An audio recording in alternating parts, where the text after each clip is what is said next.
Bonjour, j'avais envie de faire une petite vidéo pour parler de Swagger et de l'API serveur Jamspot.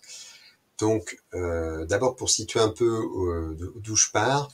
Donc, le principe, c'est qu'actuellement, on est en train de définir le périmètre de Jamspot.io qui va, entre autres, englober les API qu'on publie pour nos clients et pour nos partenaires. Ça veut dire l'API serveur, donc celle qui est servie sur toutes les plateformes et qui est disponible à tous les éditeurs, tous les partenaires et en particulier tous les gens. C'est ce qu'utilise par exemple la CNAM pour faire des backups de leurs utilisateurs ou pour mettre à jour leur liste d'utilisateurs. Donc voilà, l'API serveur, c'est l'API entre guillemets classique, historique de Jamspot. On a deux autres API, on a aussi la User API qui est l'API qui est utilisé par les composants React. Et donc, c'est également une API, mais c'est pas de ça dont je vais parler aujourd'hui. Et on a la troisième API, qui est l'API REST, qui est utilisée principalement par les API mobiles, qui a pourquoi pas vocation à devenir un jour l'API de référence chez Jamspot. Aujourd'hui, on va faire un focus sur l'API serveur, mais ce que je vais dire pourrait très bien être pertinent pour l'API REST ou pour l'API, la User API. Donc d'abord, un petit mot sur ce que c'est que Swagger. Donc vous avez probablement déjà vu l'interface de Swagger. C'est une interface qui permet de consulter la documentation d'une API. La différence par rapport à de la documentation classique, c'est que c'est de la documentation interactive. Donc si je regarde la route UserGate, donc bien entendu, je me suis autorisé en renseignant ma clé et mon nom de module pour pouvoir faire des appels API. Et ensuite, je vais pouvoir faire try it out. Je vais pouvoir changer les données. Là, tout à l'heure, j'avais fait une requête avec 5. Je vais chercher avec 1 parce que je sais qui c'est. Le 1, c'est mon utilisateur principal. Donc, c'est une requête qui est faite sur ma plateforme. Ici, on voit le nom de la plateforme. Et donc, si on regarde, on voit le résultat. Ici, l'utilisateur, c'est christophe.morvan@jamspot.com, Christophe Morvan, etc., etc.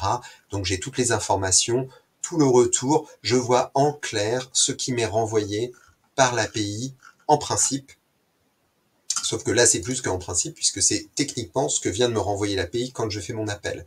Vous pouvez voir aussi qu'on a ici un appel curl qui permet aussi de tester dans un terminal pour vérifier qu'on a bien les éléments et surtout repérer tous les points intéressants, par exemple le nom de la clé, le nom de la clé et le nom du module qui sont inscrits de façon totalement lisible dans la requête curl évidemment, puisqu'ils sont dans le header.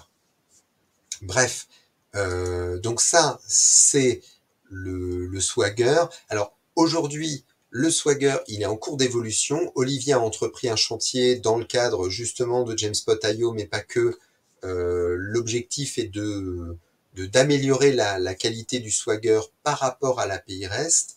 Et donc, le point et le focus que je voulais faire aujourd'hui, c'était plutôt sur cet environnement dans lequel je suis, qui est Swagger Editor, qui permet à la fois de voir le Swagger dans la partie droite, mais en partie gauche, j'ai la possibilité d'ouvrir le fichier qui m'intéresse. Et là, en l'occurrence, j'ai ouvert le fichier qui est le fichier de spécification OpenAPI 3 de l'API Jamspot. Alors, pour moi aujourd'hui, et la raison pour laquelle j'ai créé cette vidéo, c'est que je pense que ce fichier doit vraiment être le point central de convergence de la documentation. C'est lui qui doit être la référence, qui doit devenir la référence. Donc, que ce soit parce que ce qu'on met dans le code, on va le reprendre là, ou plutôt parce que ce qu'on spécifie, on va le spécifier dans ce fichier-là, et après, le développeur qui doit effectivement réaliser telle ou telle route, eh bien, il va récupérer dans son code les éléments de spécification qui vont être donnés dans ce fichier-là. Je ne vais pas rentrer dans les détails, c'est du JSON, c'est une syntaxe qui est extrêmement simple. Au passage, le fichier, il peut très bien fournir un YAML ou un JSON, donc ça veut dire que je peux éditer mon fichier, récupérer un YAML, ouvrir le fichier YAML, sauvegarder en JSON.